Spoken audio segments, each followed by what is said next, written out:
Welcome to our official album review for Clipse's new album, Let God Sort Him Out. This is one of the most anticipated albums of 2025, and ladies and gentlemen, it did not disappoint. But if you want to catch Lou and I's first live album reaction to Clipse's new album, Let God Sort Him Out, you guys could head to the link in the pinned comment. We did a full-blown live album reaction with our entire community on Patreon. It was crazy listening to songs like Chains and Whips for the first time. So be it. Now the edited version. There's a bunch of different reactions within that live stream. So if you guys want to check it out, click the link in the pinned comment. But Lou, let's get into this. This has been years in the making. We haven't heard Malice rap like this in years. There was surprises on this album. So let's get into the artist performance. What did you like about Pusha T and Malice on this new album? I want to cut straight to the chase. There was not a single phoned-in verse on this entire album. There was not even a loss of focus for even a second on here. Both of them are laser-sharp focus with their flows, with their intention, with their rhyme schemes. Everything was purposefully created on this album. And sure, you're not getting the most dynamic hip-hop performances of all time on this album, and that's not really to be expected, to be honest. But the rhyming, the technicalities are on point, the mic presence, the rhythms are all powerful from both Malice and Pusha T. Yeah.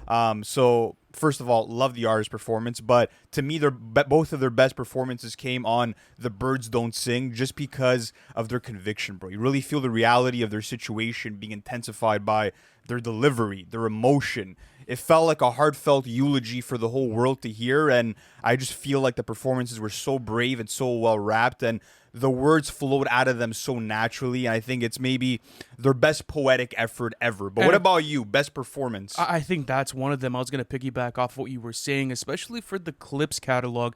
You don't find any performances like that, arguably, within their entire run of discography, because obviously they're known for being more aggressive. They're known for being a bit more menacing with their cadences. But with this, like you were saying, Pusha T and Malice were very patient with the way that they delivered their lines. They made you feel everything. It was a standout performance on this album, and I think it was definitely one of the best. Another cadence that I really liked on this album was Pusha T's monotone cadence on P.O.V. Really? This was my least favorite performance on the album. I like that because it feels different for Pusha, and at this point in his career, I want to see him experiment with new flows, new cadences, and this one feels evil. It feels like you're talking to, this drug lord from Colombia, and he's just whispering to you. That's the way that I felt about the just POV felt performance. like, sure, it was monotone, and you're right, it is different for him. That being said, the flow was also a bit choppy to me. I just feel like when I'm listening to Pusha T, I do want that anger, I do want that aggression, I do want like him enunciating every single word, which they both do really well they did here. So well. They did that so well on the entire album. Also, speaking to Pusha T, he carried most of the choruses on this album. I think he did a really good job. One chorus I really liked off of this album was Mike Tyson, and I also liked EBI. Those are my two favorite choruses from him on this entire album. And it's cool because they don't feel like they're like these pop radio or friendly radio choruses that rappers might have to form to put up their streams. This feels like they were recording verses for the album. They probably found 4 to 5 lines that they really enjoyed that stood out against the rest, and then they used those lines as far as the choruses goes, at least for like the majority of this album. Absolutely. And you were speaking about Pusha T's like menacing delivery, and that's something that he has been the king at doing, even just having this villainous sort of persona. And you hear it with songs like Chains and Whips when he delivers it in a way where it's like, we all in the room, but here's the elephant. Like that extra emphasis on the end rhyme. Love when he does that. It's like he wants his speech. It's like he's pointing a finger at you. Yeah, he wants to send shivers down your spine. And both Malice and Pusha T did an incredible job at that on Chains and Whips and other records. But at the end of the day, when I look at the performance, this is a group album. This is a duo album, and the chemistry was near flawless. So looking at songs like Abita, or even looking at like God Sort 'Em Out, when they use the same flow, are going bar for bar, and are literally finishing each other's sentences. I'm like, okay, this is perfect. I can't ask for more than this. No, you can't ask for more than that. Then you get to something like Ace Trumpets, for example, and Pusha starts off the song with like the E rhyme scheme and carries that out for the rest of his verse, and then Malice picks up right where he started and then does the flow switch on the second half of his verse. I think they played so well together. Also, one thing that I didn't like in the live album reaction, but now I really do like about this album, is the song structure. The way that they were able to come in and be so focused for every single song. At first I was like, okay, maybe I need a change up, but when you go through the structure of this album, every song, almost every song, has this structure where Pusha T will start off at the first verse, he delivers the chorus, and then Malice comes in and he just closes the game. And that's what I like about Malice's performances on this album. When you need someone to close off these songs and when you need someone to get into the clutch, Malice is that guy. It's also been a long time since he's rapped like this, and you could argue that a lot of rappers coming off of a hiatus like that might be out of form. They might not sound to date, especially for the new times.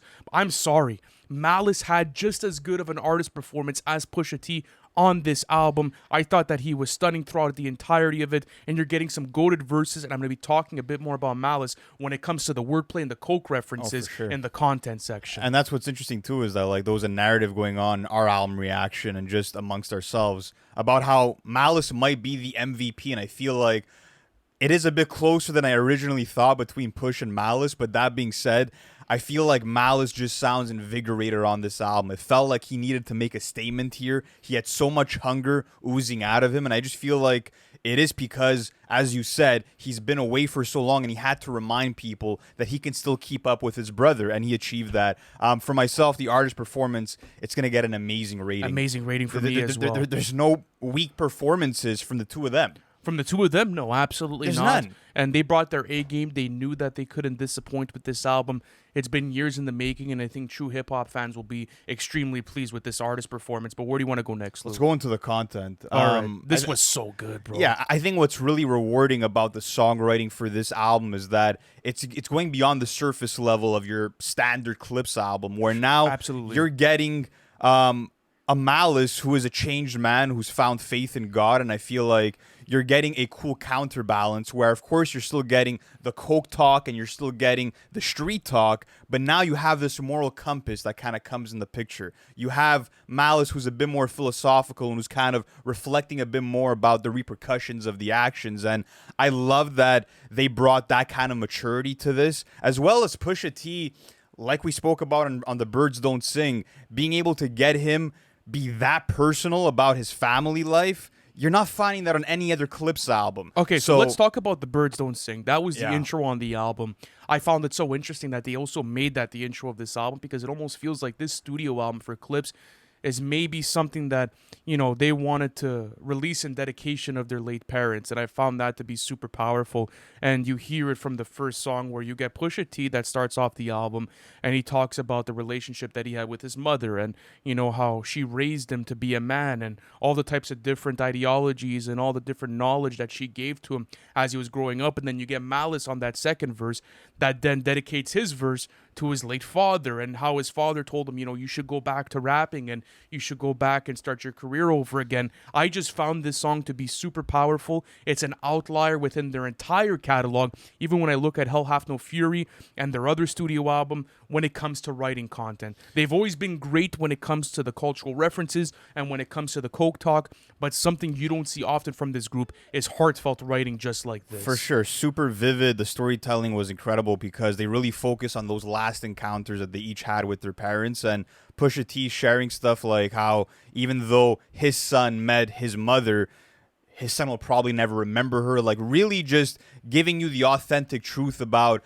their realities and dealing with this grief. And I love the fact that they spoke to how their experiences truly were. Instead of feeling numb, like they really felt those losses immediately and were hurting. And for guys that are usually known to be like tough guys that are And very indestructible, rugged, yeah. you wouldn't expect this subject matter, but I love that they were able to just be open and let the fans see them for sure. the men they are, you know? Absolutely. And even when it comes to Pusha T's writing on this album, it was interesting because it felt like there was a lot of anger and there was a lot of resentment towards fake industry politics and a bunch of different rappers that weren't carrying themselves properly. And it created for a crazy cultural moment. So, for example, going to Pusha addressing Travis on So Be It, that was a massive cultural moment that created excitement for the writing of this album. Even the Jim Jones call-outs on Yes. something like Chains and Whips, where he's doing his Tiny Desk performance and he's looking straight in the camera and guy doesn't blink. Like, this is authentic raps. You know, this is Pusha T playing into his villain arc, but also showing you, like, what's fueling this. Why is he angry? Why does he want to destruct the rap industry? And why does he want to take it by storm? But I want to get into the coke references because Malice was on a different type of timing, bro. And so was Pusha T. I don't want to get it twisted. Okay, I'll give you my top I don't three wanna favorite get it coke. twisted. Okay, let's do this, okay? I have my favorite coke references down packed. Do you have yours? Some stuff that you want to highlight? Okay, let's go one for one then. Where do you want to start? Okay, so I'm going to start with Malice. This is maybe my favorite, one of my favorites for sure. Only 300 bricks can make you Leonidas was fire, bro. Crazy. That was fire. But if you go to Mike Tyson, did you read that entire end of the verse? The way that he rhymes the King Midas with the seems like us, Leonidas, Reunitas, bite it to the face, crazy. The multis are insane. Yeah, and the way that he also ends off this verse with I'm talking 96 Hove with the bass. Love that cultural reference. Pusha T on So Far Ahead. If I was Brittany Griner, I'm going to need Obama. Only one to swap is Chapo. Furthest from the streets, Monica, Denise, good bitches fuck with Rocco's. Love that wordplay there. Then after that, Malice on Chains and Whips. Money's dried up like a cuticle. You're gasping for air now. It's beautiful. John 10:10. That's my usual. Mamas has fallen out in funerals. That's a callback to Daytona as well. Last line there. Love those. Also, White Glove Service with the brick. I am Luigi from Push on Ace Trumpets. Love that one. And yeah, even just the wordplay, coke rap aside, was incredible by Malice on that song too. With drugs killed my teen spirit. Welcome to Nirvana, as well as never leaving home without my peace like I'm Mahatma. Just absolutely incredible, nasty rhyme bro. schemes there. Fucking clever ass wordplay all throughout. Also Pusha on P.O.V. Shotgun with your ex feels like Malcolm's near. Insane. Then you have Malice. You ain't believe. God did. You ain't Khaled. All black back to back. This ain't traffic. Can't wrap your head around that. You ain't Arab.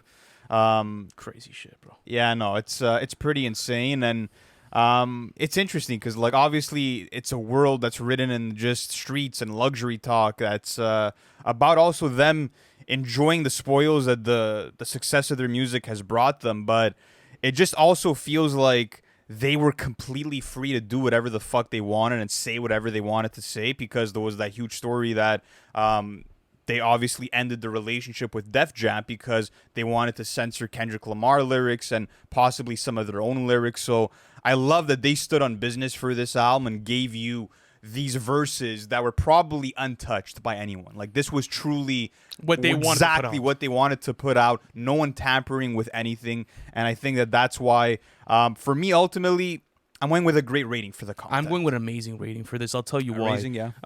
Usually, like, I love conceptual albums. I've given amazing ratings to conceptual albums that have this narrative and this storyline. But for everything that they've packed into this album, I realistically can't ask for any better from both of them when it comes to the writing. I got the coke references, I got the cultural moments, I got the heartfelt writing. It was dynamic, and you know me, I've said this before about Pusha T, where it's like, I like the coke references, but after it's almost dry, I wanted to see a switch up. I wanted to see something new. You got that. And I got that with this album. I thought the writing was amazing, and I think there's some of the best bar work you'll find on a rap album in 2025 on this album. So Yeah, it's a lock. Yeah, no, there are a lot. I think the amazing rating's fair.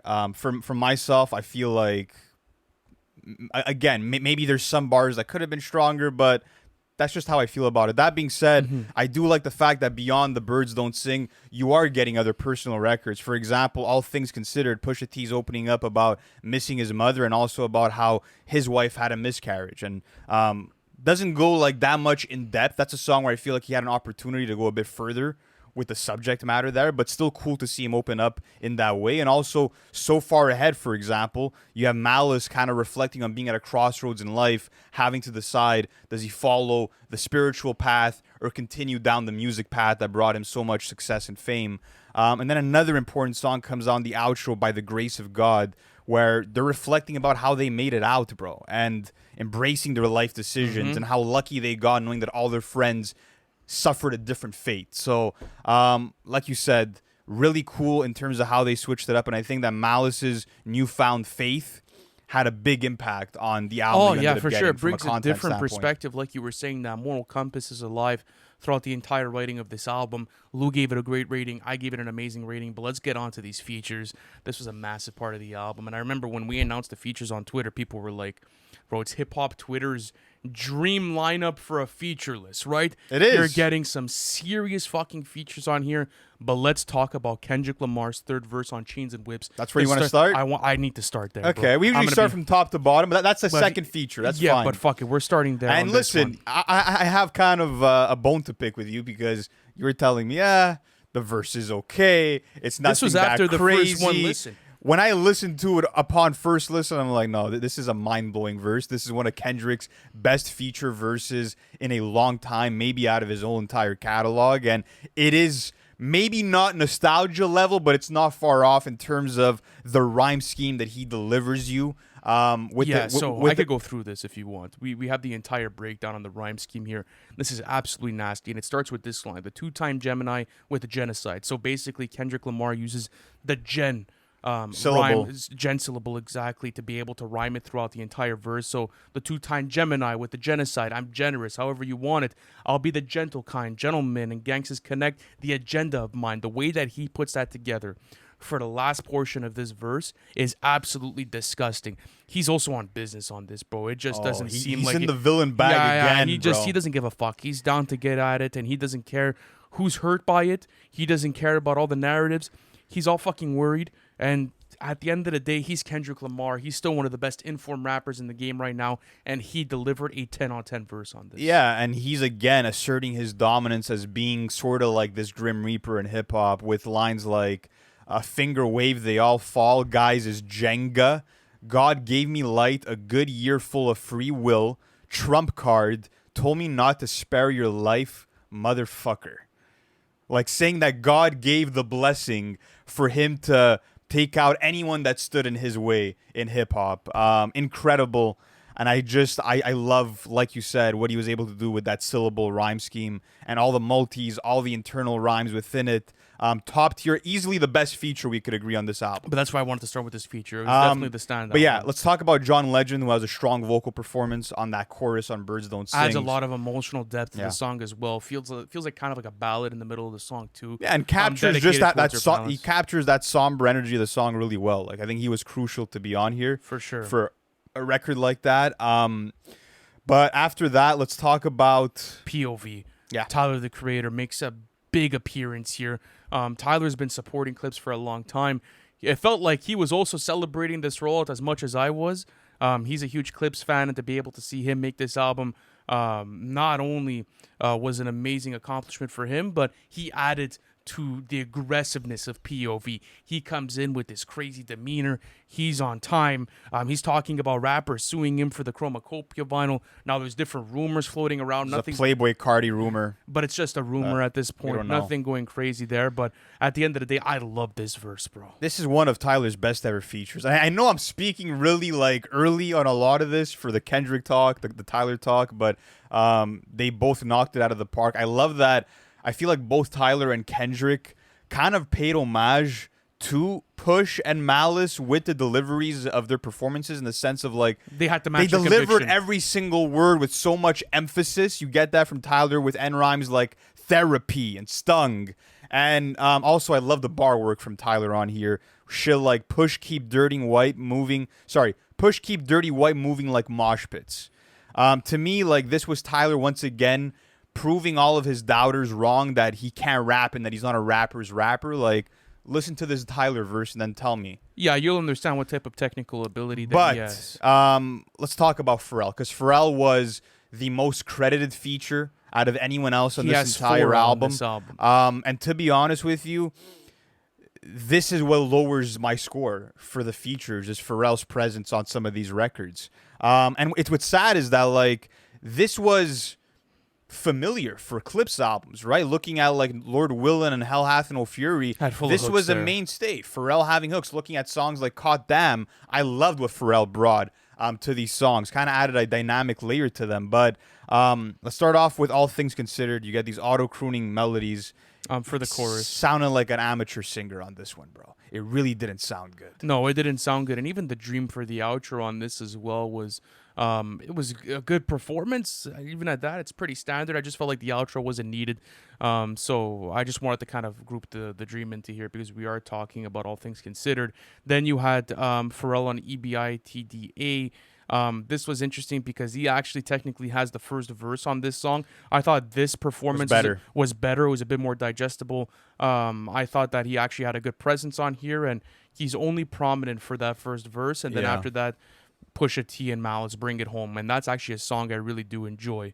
But then when you get to a song Like so far ahead. exactly. He's singing in too high of a pitch, in my opinion. The hook does not feel like it belongs on the album at all. But and we were talking about this too. We were like, why not just let Pusha T and Malice have their verses, put some fucking random abstract like vocal sample in the middle of it, and just let them rip it apart. yeah, you know? it's like, this is not a pop rap album. We know what we're here for. We don't need a Absolutely. Pharrell hook just for the sake of it. Also, Yeah. the last feature on the song, By the Grace of God, it sounded like he was singing for the Frozen movie. Like the vocals sounded like they were meant for Disney princesses. I'm like, this could not be more of an outlier on this song.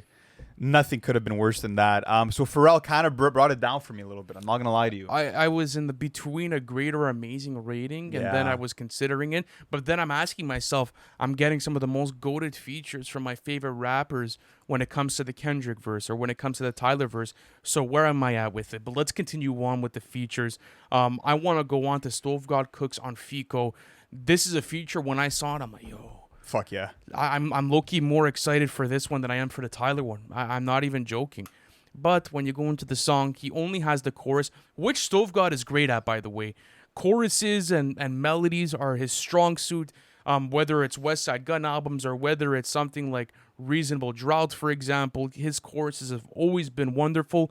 And on this, they just used him for the chorus, but I wanted to see a fucking verse. I know, really I badly. wanted to see a fucking verse on Especially Fico. because like this feature was announced like months and months ago, so everybody was hyping up like how he was gonna sound next to Pusha and Malice verse for verse, but still killed the hook. I love how smooth the vocals were on it. Let's talk about Ab Liva, who does his thing on Inglorious Bastards. He was on Lord Willing, longtime collaborator. My name, of the Clipse. my name is my name. He Yeah. was on Suicide. He was on Get Him Covered. He does his thing on the verse. I didn't think it was anything crazy. It was cool. I just more for like nostalgic sake, right? Yeah. I felt like that was the purpose of the Ab Liva. But last feature. one, Nazir Jones on Chandeliers. It felt like bro got his own song because when you get to his verse, there's an entire beat switch. whole production And switch. I there. love that you got him on more of an anthemic sounding record. This feels like a Hit Boy beat, and I'm going to talk about it in the production. Mm-hmm. It almost felt like a completely different song. And in my notes, I had said that I felt like this Nas verse is something that you'd find on like a KD2, for example. Sure, it sounds like Prime Nas again. There we go. It does. So with all that being said, Lou, let me ask you something, okay? Because when I was doing the grading system, I was like, dude, like I know I got some Pharrell performances that I don't fuck with, but this Nas verse is dirty. Mm-hmm. The Kendrick verse is almost on par with the Nostalgia verse, which is arguably his best ever feature. The Tyler verse is probably the best verse that he's delivered, in years. Then after that, you're getting the Dream on here, which kind of feels like a filler placement for an outro, but whatever, I could skip over that. And then you get Stove God Cooks and Ab Liva. So The bottom line to me is that this could have been a perfect feature list. It could have been. okay, so is it bringing it out to great or amazing for you? I think I'm gonna go amazing, bro. Yeah. These verses are too strong. They're way too Like strong. that's what I was bro. looking at, though, Lou. I'm They're way asking too myself, like, strong. how could I go with a great rating when you're getting that K-Dot and you're getting that Nas and you're getting that Tyler verse there? It's Yeah. also so well curated for this album. It is. All of these features make sense for the vibe of a Clipse album. Lou, I think an amazing rating is a fitting Fuck one. yeah. All right, let's keep going. Let's go on to the production, and this was obviously going to be a big talking point Huge with talking Pharrell point. being at the helm, the sole beat maker on here. No Chad, no Neptunes, just Pharrell, and he nailed it. You get that familiar stripped down backdrop with aggressive drums, unique synth lines, and beats that I feel like always leave a lot of room for Clipse to do their thing and for them to be heard and really be at the forefront of all the music here. But I guess let's talk about different beats one by one. Okay, so where do you want to start? I can start off with Ace Trumpets. I Okay. felt like that was an outstanding beat off of this album. I love Pharrell's creative energy throughout this entire soundscape. And it's crazy because I was also reading an Overcast tweet that he put out on the mixing of this album and how, like, Pharrell kind of let all the bass lines talk throughout this album and how it did feel stripped down. And I really like that about this project. Like you were saying, there's this raw, aggressive nature to the beats. And on Ace Trumpets, it's interesting because you get two sides of that, where for the chorus portion of the record, you get these angelic vocals. You're getting almost what feels like these little glistening sounds. And it feels like you're in Narnia or this winter wonderland. And then once you get to the verses, you're getting like these psychedelic synths that feel very hazy. It feels like you're in this meth lab and you don't know exactly where you're at, but you have to stand face to face with Push and Malice, and that's what I like about the production on this album.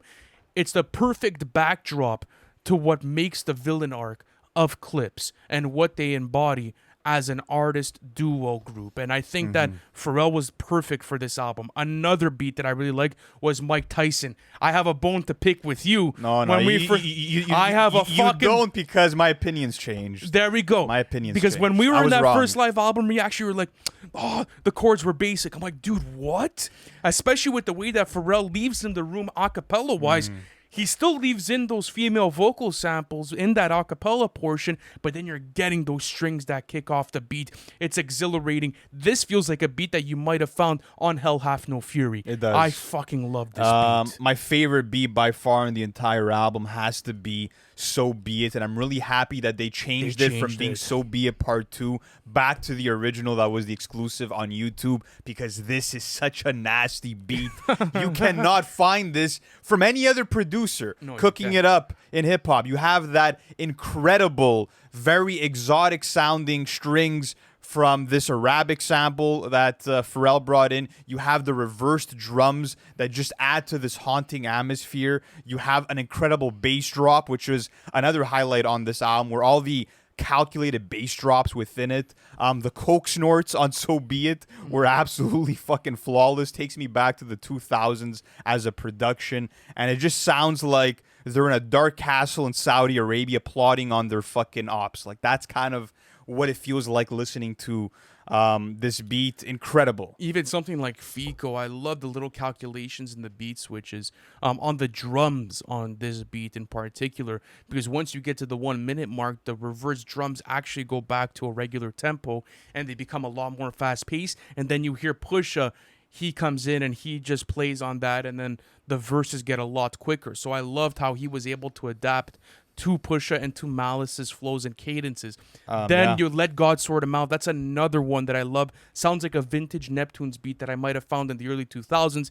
Get that classic 4 count, and then you're getting a fire female vocal sample in back that's looped. I just thought that it was really fitting for this album. Another beat that I really fucked with was So Far Ahead. I love how you have like those church organs and more of a gospel sound for the beginning of the production. Then the beat is kind of a revolving door, because then you go on to a more hard-hitting beat that has that heavy synth bass. And I love the fact that you got a gospel-inspired beat for a song where Malice is kind of reflecting on his spiritual awakening and balancing that side of himself with the grittier side of himself as well. Another beat I want to talk about on the positive side, before I move to the one flaw, The Birds Don't Sing. I was kind of having a debate with JT when he was in the studio, because he didn't fuck with that production at all. He's like, it's super simplistic, just a couple of piano keys. Yeah. But I'm like, but the progression is so beautiful, right? You're getting those sparse and dramatic piano keys, and then eventually you get those orchestral flourishes, and I'm like, sometimes simplicity isn't a bad thing, and this comes down to a case where the verses are so rich and need so much attention and focus that you kind of wanted a more simple beat, you know? For sure. And also, let's talk about a bit of cinematic value with the "this is culturally inappropriate" lines that were sprinkled out throughout the entire track list. I loved it because it added this like rebellious but yet luxurious feeling to the album with just a couple of different sprinkles throughout the track list. So I really enjoyed that about the production. Felt like it made it cinematic. Another positive on the production side for me was By the Grace of God. I'm not sure if you like this beat, but what I like about Pharrell's production on this is once you get to the Push and Malice verses, he did this before on other tracks as well. The beats are a lot more slower. They feel a lot darker and melancholic. And then once you get to Pharrell's hooks on this, even if I'm not the biggest fan of the hooks, the production becomes a lot brighter, and it almost feels like this glimpse of hope within the production itself. Yeah. I really like that portion of the production. But Lou, what do you have a nitpick with? Yeah, so the one beat that I was not feeling too much was Inglorious Bastards, and I like the heavy low end on there. The beat reminds me of some old Clipse shit, but those goofy ass horns that he sampled, I don't know where he got them from. Sounded like they were sampled from a SpongeBob episode. The shit was screeching, bro. Yeah, I know. Did not Okay, let me sound ask good. you something, because a lot of people love like those goofy horns from Pharrell, especially with classics in the catalog like Mama, I'm So Sorry. But so, what do you look at a record like Mama, I'm So Sorry? They don't sound the same. The horns do not sound the same. I know. I didn't say they sound the same. I'm saying what separates both of those, because it's kind of the same attempt with this song. It's in like my I opinion. said, the horns sounded like they were screeching. They did not sound like they were from, they weren't sampled from the right place, I guess. I don't know. I don't know where they were sampled from, but again, they were screeching, bro. Did they sound good to you? No, I didn't say they did. But okay, what do you want to do for the production? Amazing rating for me. I think I that give it an amazing rating. Pharrell was able, even without Chad, to understand exactly the backdrops that Clipse needed to rap their asses off. And from the sample selection to the use of bass and synth, incredible. Yeah. As always with Pharrell. But okay. Replay value, here we go. This is a 13-song album. And once again, No filler, all killer. that's what it is, bro. It's quality over quantity, as you could expect. Realistically, there's not really any misses on this album. This is an album that you could literally bump from beginning to end. And that's the way that it's meant to be heard, to be honest with you, because there is sort of like an arc. Even if not every single song goes far into their personal lives, you do see sort of a progression in just the way that they're thinking. For sure, there was definitely a focus on the track sequencing of this album, and I think that you're going to have your standouts that you're going to want to go back to every single day, like a Chains and Whips or a P.O.V, an Ace Trumpets, a Mike Tyson, a Let God Sort 'Em Out / Chandeliers. Those are the songs that I'm looking at. But even when it comes down to stuff like By the Grace of God, even if I'm not a big fan of the Pharrell chorus, those verses are nasty. I'm going to want to revisit that. Even something like So Far Ahead, I was listening back to that song and I'm like, I wasn't too crazy about it off of first listen, but the more and more I get into it, the more and more that I actually enjoy it. So it's been growing with me with every listen, by the way. That's something else I want to say about this album, is that you find more and more to appreciate within it with more spins. So amazing replay value for me. Amazing replay value as well. Maybe I'm not going to go back to Inglourious Bastards as much. That's probably like my only quote-unquote like skip on this, but even at that, if I want to get some vintage Clipse vibes, maybe I'll just let it ring off. So amazing rating on the replay value. Let's talk about our overall thoughts. Listen, this has been a long time in the making. Clipse have been making legendary albums now for the better part of 25 years. They've been doing an incredible job at creating their villain arc and building up the Clipse moniker. And with this album, it did it complete justice. You're getting the best coke bars you'll find from any other rap duo or rapper for that matter in 2025. You're getting heartfelt and mature writing on this album. You're getting cultural moments attached to the project. You're also getting wonderful features. You're getting classic Pharrell production. As a Clipse fan or a hip-hop fan at that, I don't know what else you could ask for out of a reunited Clipse album. That's the way that I feel about it. Yeah, no, this album is a testament to their legacy, coming back after 16 years and being able to recapture that magic and put out one of the best albums in their entire discography. I think that it's really up there with Lord Willin' and Hell Hath No Fury, easily top 3 out of their 4 albums. That being said, the first half of this album is like crack cocaine. You're finding some of the best songs of the entire year. That run from The Birds Don't Sing to Mike Tyson Blow to the Face is absolutely incredible. Nasty. And I just love how this album sort of had duality and message, right? Like, this is still the ruthless Clipse brothers who are hiding coke in the Lexus, but this time around, they're more conscious. They're giving more thought to their own personal growth and the repercussions of their actions. So it felt like you got back old Clipse, but now you had the angel on the shoulder that was Malice, who, again, brought that moral compass. Listen, there's a lot of conversations about ageism and hip-hop and how you might be too old to be able to cook an incredible album. They shut all of that up, and I feel like, especially right now in hip-hop, we needed an album like this where the rappers are really rapping, it all feels authentic, and they're reminding people of what's really important, what really kind of distinguishes a good album that you play casually to what could be close to a masterpiece for some people. They knocked it out of the park. Really happy with Let God Sort 'Em Out. This album feels like hip-hop in a year where we need that. This might be the album of the year. I'm going to say that. Amazing rating. Amazing rating for this album. Yes, but sir. guys, let us know in the comments, what do you think of Clipse's latest album? Did it live up to the hype? What score would you give it? And like Ann mentioned at the beginning, if you want to catch our first album reaction, check out the link in the description to our Patreon. Thank you guys so much for watching this until the end, and we'll catch you next time. Peace out.